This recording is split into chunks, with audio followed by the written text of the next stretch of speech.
Today we will discuss theory of demand. It is the first lecture of theory of demand. Theory of demand micro economics का बहुत ही easy और interesting chapter है बेटा। और इस chapter को start करने से पहले छोटा सा पॉइंट क्लियर करना है कि इकोनॉमिक्स में जो टर्म्स यूज की जाती हैं उसे ऑर्डनली जो हम टर्म्स यूज करते हैं उसे थोड़ा सा डिफरेंट मतलब डीपली हम स्टडी करते हैं। इकोनॉमिक्स के अंदर किसी भी टर्म को काफ़ी ज़्यादा डीपली स्टडी किया जाता है और इसे एक एग्जाम्पल से मैं आपको बताऊंगी।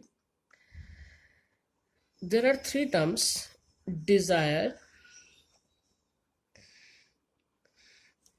Want and demand.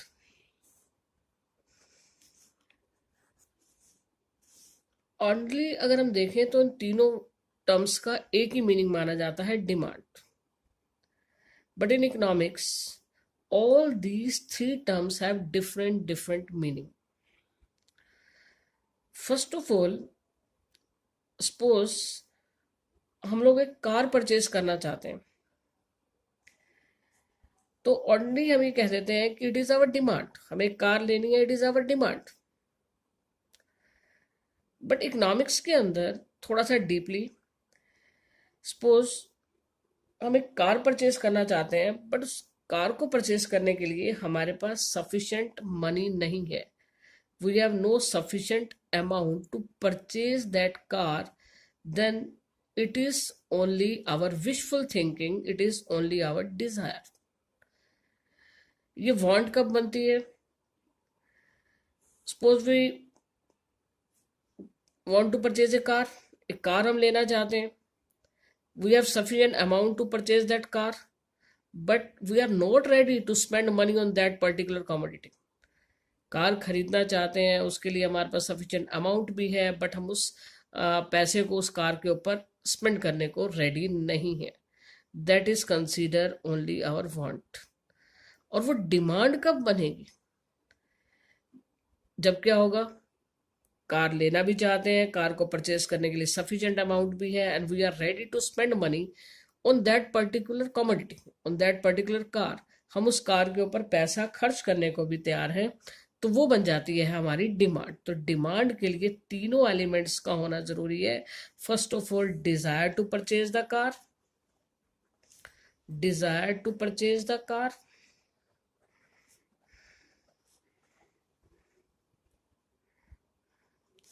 सेकंड आ गया sufficient amount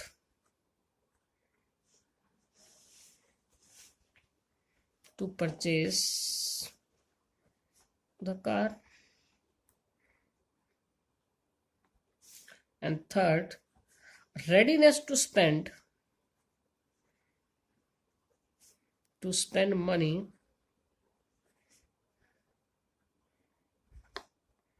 on that car।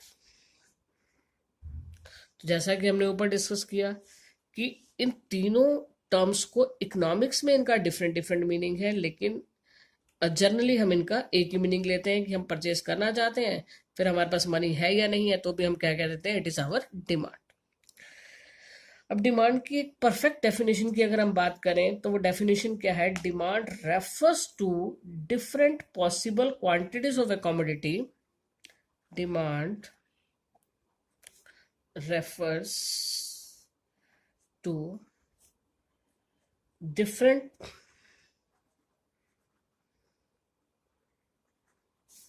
possible quantities of a commodity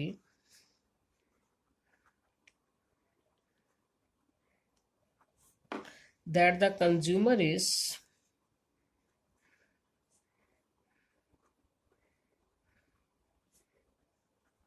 ready to buy a different possible price।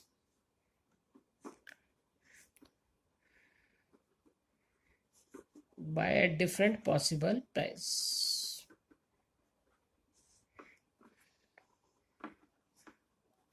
of a commodity।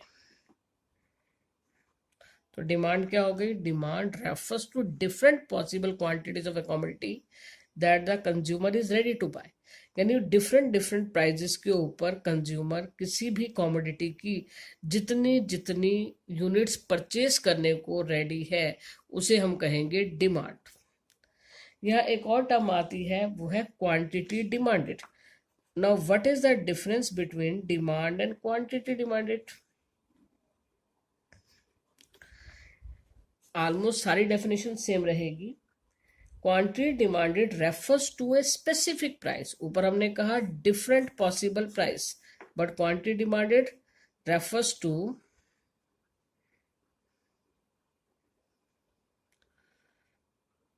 specific price, specific quantity of a commodity that the consumer is ready to buy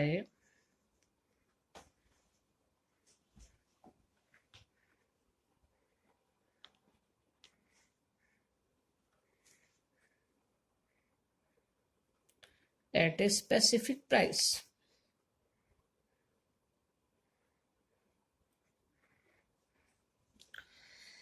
तो क्या difference रहा? Different different possible prices के ऊपर जो different different quantities purchase करने को तैयार है कंज्यूमर, तो उसे हम कहते हैं डिमांड। और एक स्पेसिफिक प्राइस के ऊपर जो स्पेसिफिक क्वांटिटी परचेज करने को तैयार है तो उसे कहते हैं क्वांटिटी डिमांडेड। इसे एक एग्जांपल से मैं आपको बताती हूँ। Suppose price of a commodity is 5 rupees और एक कंज्यूमर उसकी 10 यूनिट्स परचेज करने को तैयार है, तो specific price 5 rupees and specific quantity हो गई 10 यूनिट्स। तो ये शो कर रहा है क्वांटिटी डिमांडेड को, एक स्पेसिफिक प्राइस के ऊपर जो स्पेसिफिक क्वांटिटी लेने को तैयार है।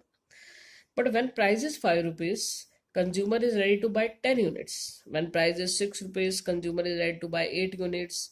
When price is 7 rupees then consumer is ready to purchase 5 units. तो ये किस चीज को शो कर रहा है? At different different possible prices के ऊपर कितनी कितनी यूनिट्स लेने को हमारा कंज्यूमर रेडी है। तो ये डिमांड का एग्जांपल है, यानी डिफरेंट डिफरेंट प्राइजेस के ऊपर डिफरेंट डिफरेंट जो पॉसिबल क्वांटिटीज को हम डिस्कस कर रहे हैं, it shows demand. Now our next topic is demand schedule. Demand और क्वांटिटी डिमांडेड के डेफिनेशन के बाद नेक्स्ट आ गया demand schedule. Now, what do you mean by demand schedule? It is a tabular relationship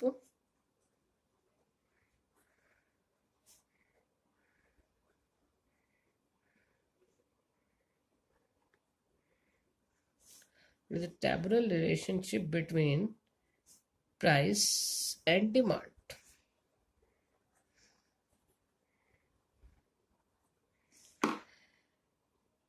In other words, it is a table showing the relationship between price and demand, which express the relationship between price and demand. It has two types.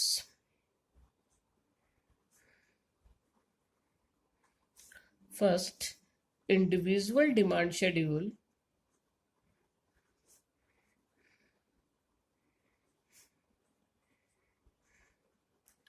and second is market demand schedule.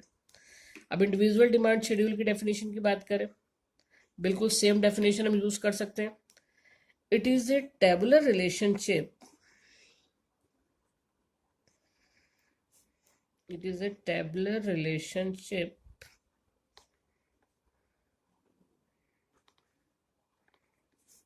between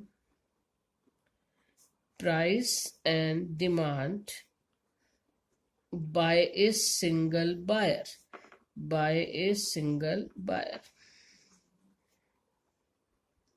तो क्या difference रहा दोनों definition में? Maximum definition हमने same रखी, लेकिन last में 3-4 words add कर दिए, हो गया बाय ए सिंगल बायर। तो it is a tabular relationship between price and demand by single buyer. जब एक सिंगल बायर एक सिंगल कंज्यूमर की डिमांड को किसी टेबल से शो करते हैं तो वो टेबल कंसीडर होगी individual demand schedule. Individual demand schedule में अभी आपको बना के दिखा रही हूँ। Price quantity. ऊपर भी हमने जो टेबल बनाई है वो इंडिविजुअल डिमांड शेड्यूल ही है।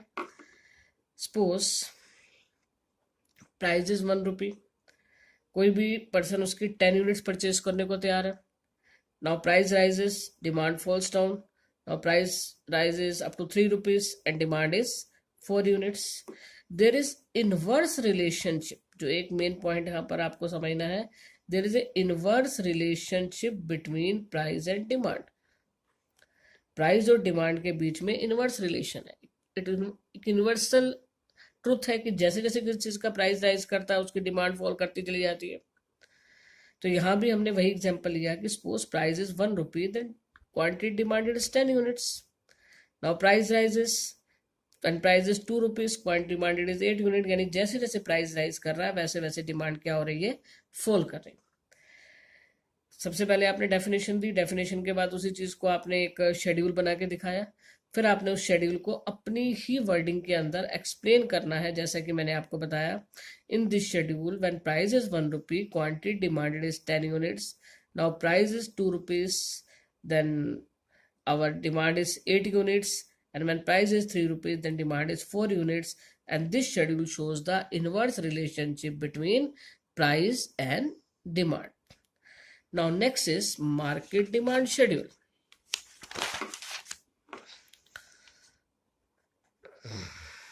Market demand schedule,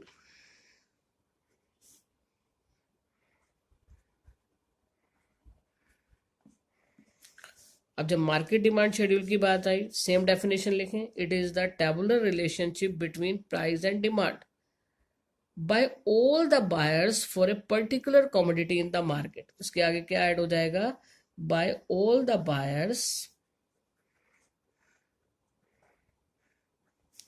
for a particular commodity in the market.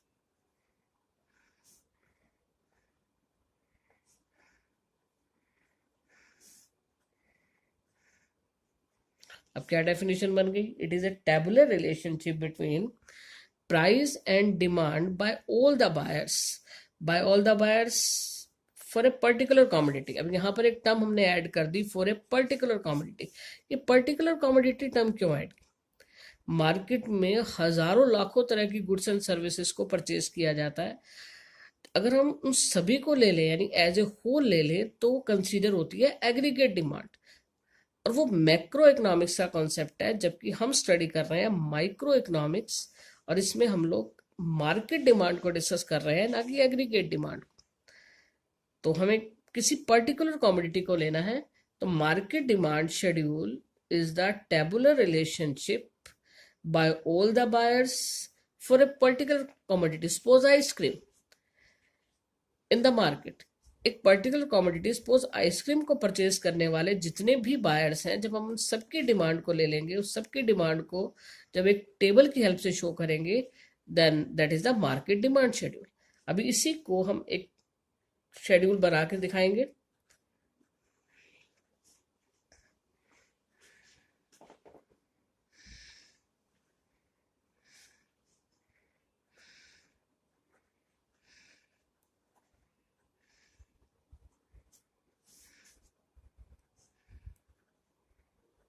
Suppose price is 1 रुपी, जैसा कि हमने पीछे बनाया। ए की डिमांड सपोज हमने 5 यूनिट्स ले ली, 1 रुपी पर बी की डिमांड क्या है, 4 यूनिट्स। तो मार्केट की डिमांड कितनी हो गई, इन दोनों को सम अप कर देंगे तो मार्केट की डिमांड हो गई 9 यूनिट्स। उसके बाद जैसे जैसे प्राइस राइज कर रहा है डिमांड फॉल करेगी। सपोज ए की डिमांड 3 यूनिट्स है और बी की डिमांड 2 यूनिट्स है, देन मार्केट डिमांड हो गई 5 यूनिट्स। जब और प्राइस राइज हुआ डिमांड और रिड्यूस हो जाएगी। सपोज ए की डिमांड 1 यूनिट है और बी इस पर कोई भी डिमांड करने को तैयार नहीं है, यानी जैसे जैसे प्राइस राइज हुआ, प्राइस 3 रुपीज हो गया, बी बिल्कुल भी डिमांड नहीं कर रहा, देन मार्केट की डिमांड हो गई 1। अब यहाँ पर एक चीज को हमें और ध्यान रखना है कि मार्केट में एक चीज को परचेज करने वाले तो लाखों करोड़ों कंज्यूमर्स हो सकते हैं, लेकिन हम यहाँ पर एज्यूम कर रहे हैं फॉर आवर कन्वेंस कि हमारे पास सिर्फ 2 ही कंज्यूमर है। लेट अस एज्यूम दैट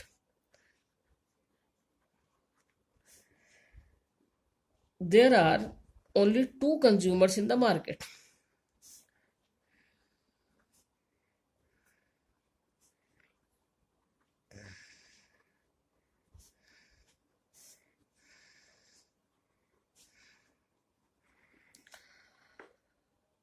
और जब हमने दो कंज्यूमर्स को एज्यूम कर लिया तो दोनों की डिमांड को हमने सम अप कर दिया, तो हमारे पास क्या आ गई? Market demand. यानी जितनी भी शेड्यूल हम इस माइक्रो इकोनॉमिक्स के जितने भी चैप्टर हम डिस्कस करेंगे, जितनी भी शेड्यूल्स हम बनाएंगे, जितनी भी कर्व्स हम ड्रॉ करेंगे, वो सारी इमेजिनरी होंगी। जस्ट रूल फॉलो किया जाएगा, एक लो फॉलो किया जाएगा। और यहाँ पर हम क्या लो फॉलो कर रहे हैं? यहाँ पर लो फॉलो हो रहा है कि देर is inverse relationship between price and demand, यानी प्राइस के राइज होने पर डिमांड क्या हो रही है? फॉल हो रही है। तो आज का टॉपिक यहीं पे कंप्लीट होता है। नेक्स्ट टॉपिक डिस्कस करेंगे हम नेक्स्ट चैप्टर के अंदर। आप लोग इसे अच्छे से रीड करें और जो भी क्वेरी है वो आप ऐप के थ्रू कर सकते हैं।